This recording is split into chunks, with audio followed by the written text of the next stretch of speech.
think, John Henry Skype called in and talked to the team and let them know what was going on. And I don't think that they were kept abreast of the decisions that were being made prior to the announcement yesterday. No.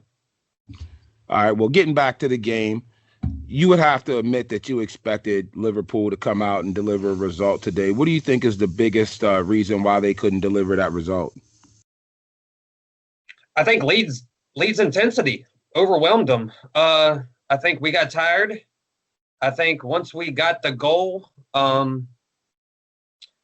we pushed for more. And the first half was good. Second half was not good.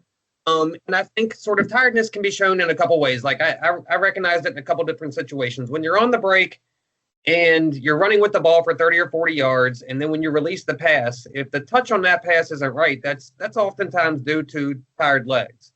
And that's one of the results of tired legs. Also, with 89 minutes left, there were back-to-back free throws. Leeds had one and we had one. And the Leeds players are doing circles. They're running around trying to get open, doing all kinds of stuff. And our guys are just standing there when we get to throw in. So their desperation to get the result was greater than ours. And I think they just wore us down. I think once we didn't extend the lead to something that we were comfortable with, we were always vulnerable. And then once we gave up the tying goal, I think we were always trying to protect the point. Well, Klopp put in a different lineup today, right? He came up and tried to shake it up a little bit from the lineup. I see it didn't have Mo Salah in it, didn't have a couple of the normal starters in it. You think he did that to give you guys, a little bit of an edge going into the game? Why do you think he made those changes like that? I think he just needed to rest guys. Nat Phillips is out injured, so that's why Fabinho moved back to center back, and Thiago came in to fill that hole that was created by making room for or making Nat Phillips making room for Fabinho to move back. The Milner Wijnaldum midfield started against Real, and I think he just subbed Jota in for Salah because that was sort of the plan, right? Is to have those four guys rotate them in and out, make sure everybody's fresh to attack each game, and I think that was always going to kind of be the plan. And plus bringing in Salah against tired legs is always a good plan. Obviously, drawing Leeds is not a place that Liverpool wants to be with their history, and definitely over the last season and a half, 2 seasons, with everything you guys have accomplished. I mean, you guys have to feel that there's better down the pike, right? So what's going to make the difference? What's going to put Liverpool back to their dominance, back to where they were 2 years ago, back to where they feel like where you as a Liverpool fan and other Liverpool fans feel like you guys should be?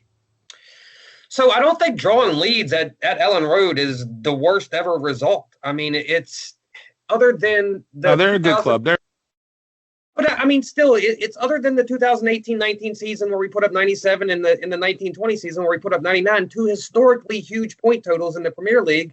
I mean, a draw away at a mid-table team is not normally disastrous.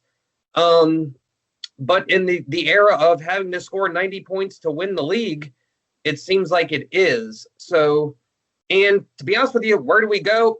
I don't even know where I go as a fan. It all depends on this Super League stuff. I mean, I'm not wearing red today. I'm supporting the Eastern Panhandle Adult Soccer League. My man DJ here, rest in peace. And so it's I mean, where do we go? I've kind of turned off thinking about that for the last 2 days, and I'm kind of thinking of where I go. More or less of where Liverpool goes. Well, while you're on that, go ahead. So how you're feeling is what? I spoke to you briefly earlier, and I think your sentiment was if the club goes in this sort of direction, go ahead and explain it. How do you feel? I've heard the word greed. I've heard the word American owners. I've heard, obviously we all follow the EPL, and we all have our ties, so we all have who we follow in England, and we all know that they're going crazy over there. So how do you feel about it? I don't like it because I'm a fan of tradition. I'm a fan of history. I'm a fan of, it's been going on for hundreds of years, right? Or not hundreds, over 100 years. And to break away, I mean, they want their cake and eat it too, right? They want to compete in this midweek. What they want to do is sort of usurp the Champions League. And there's a second side to this, right? The UEFA is trying to introduce more teams, more games.